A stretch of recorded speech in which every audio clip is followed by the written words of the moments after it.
नमस्कार, माझे नाव शिवांश मंगेश वागचौरे. आज 15 ऑगस्ट भारताचा स्वातंत्र्य दिन.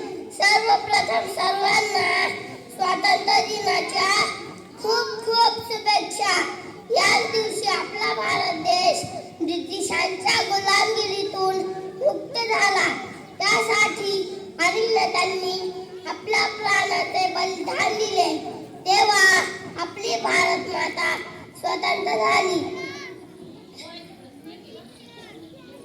शेवटी मी एवढंच म्हणेन, किती आक्रोश झाला तो, किती रक्ताच्या नद्या वाहिल्या, सगळा पडला मृतदेहांचा, तेव्हा स्वातंत्र्य दिन उद्याच आला.